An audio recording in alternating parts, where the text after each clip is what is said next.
Hi, Jason here from Jay's Pub and Grill, filming our first cooking segment here. We're going to do a few courses today. These are things kind of similar to what we do at the restaurant, but maybe simplify them a little bit for the home cook. Easier for you to do at home, a little less ingredients, a little less prep. So we're going to do a salad. We're going to do a spinach salad with a hot bacon dressing.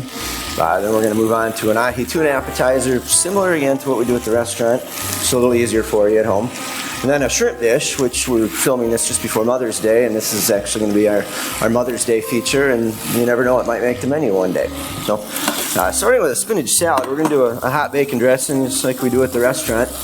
I'm going to start with browning bacon and finely minced onion. And we got to get the bacon nice and crisp. At this point, once we add, we're going to add some vinegar, some sugar, some mayonnaise, so it gets that sweet and sour. This has been quite a popular item here. Add-on, we've got it, as an entree. Add-on to your steak or your seafood as well. Once that bacon browns up a little bit, I don't know if you can see that in there from there.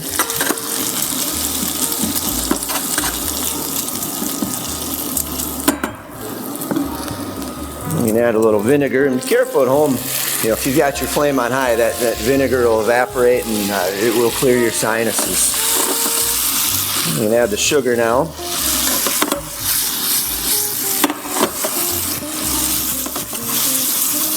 And once the sugar dissolves, we're ready to add some mayonnaise.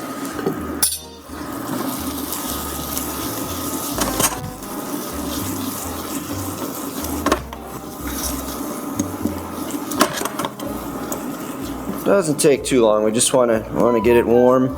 We're not looking for a full boil by any means here.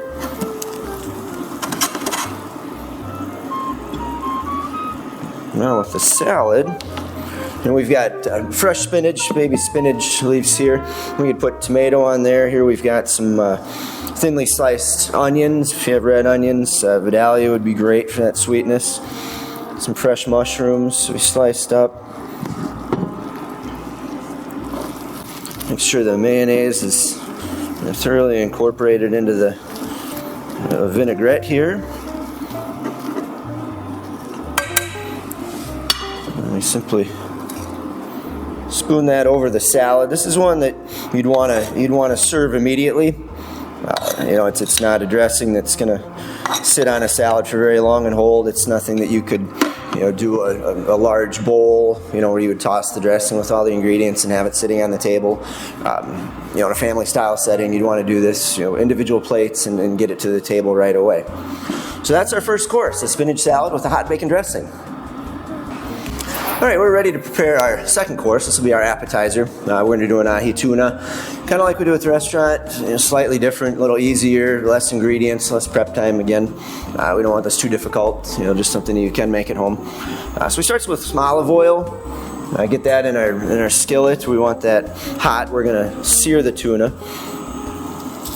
And here I've got a crust of white and black sesame seeds. If you can't find black sesame seeds, white ones will work just fine. So we're going to sear this on all sides, and then we'll slice it when we plate it, kind of like we do at the restaurant here. We got some lettuce. People eat with their eyes. We're very, the look of the plate is very important to us.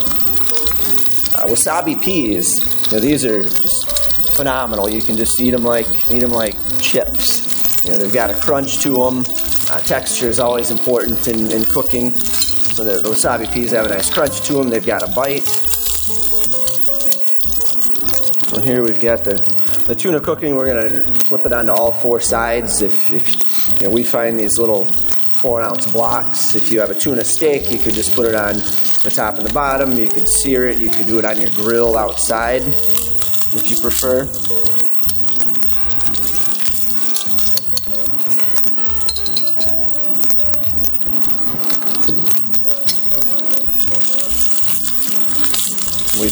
We want to leave this rare. We don't want this, it's almost like, sushi, where, we want it nice and rare. The sesame seeds are going to provide a great crunch on the outside. That's all it really takes to cook. So, now with a very sharp knife, we'll slice this. Look at that, just beautiful. And this is the quality of the tuna is with any seafood is of utmost importance when you're serving something this undercooked. So you want to buy the tuna as fresh as you possibly can. Serve it as soon as you possibly can after you purchase it. Yeah, this is just beautiful.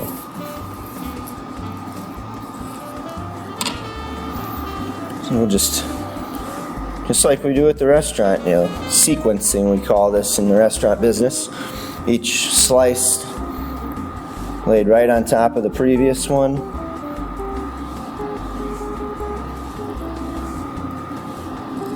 It's an incredible tasting dish, and it's an incredible looking dish. So for sauce, we've got sweet chili sauce. And we just mix that with some soy sauce. Very simple. A drizzle of that right over the top.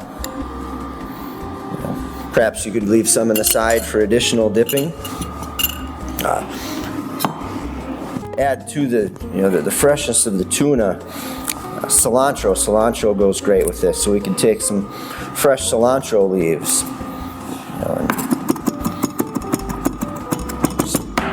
Chop those up the last minute. Sprinkle that right over there. And that zing, the freshness from the cilantro will come through when you chop it last second and just sprinkle it right over the top. So there, we've got an ahi tuna appetizer. You see how easy it was? You could prepare that at home in minutes, literally. And there's our ahi tuna appetizer. For our final dish today, we're going to make a sautéed shrimp dish, Tuscan-style sautéed shrimp. It's actually the dish we're featuring on Mother's Day, being May. It's got some artichoke and tomato, a couple different components of tomato, nice freshness, a little bit of basil at the very end. It's just that time of year we start to eat lighter. We're moving away from the heavier dishes into the lighter ones. We're going to serve this with jasmine rice. It could be a pasta dish if made at home. Some of the ingredients could be left out. If you could add things to it, you can add onion to it, leave out the artichoke. There's a lot of things in there that can be left up to the home cook to be made your way. The first thing we're going to start off with is some olive oil. And saute our shrimp in the olive oil.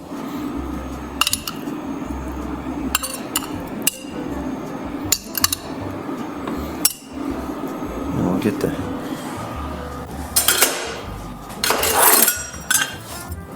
the shrimp cooking first. We've got some white wine we'll be adding to it, artichoke, we got grape tomatoes. You could use cherry tomatoes. You could dice up a beefsteak tomato. Got some sun-dried tomatoes that I've got soaking in hot water to rehydrate those a little bit. If we were to simmer this dish for a while with the wine, you could add the sun-dried tomatoes right in there. Capers. Capers add that nice, acidic, vinegary taste.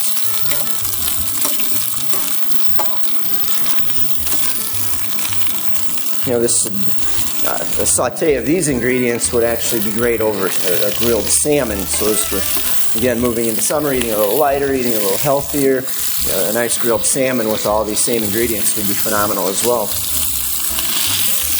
We'll add some quartered artichokes and the grape tomatoes, which we cut in half.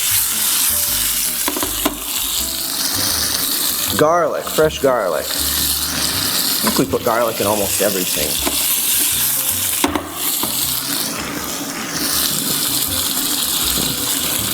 Capers. And the sun-dried tomatoes, again, these are rehydrated a little bit in some hot water. A little bit of our house seasoning here. You could use just salt and pepper at home. If you've got a favorite seasoning blend you keep in your cupboards. Fortunately, you can't smell this, but it's just incredible, all these different flavors. There can be some different textures in there. That's two different components of tomato. The grape tomato, the sun-dried will provide two very different contrasts in texture and flavor as well.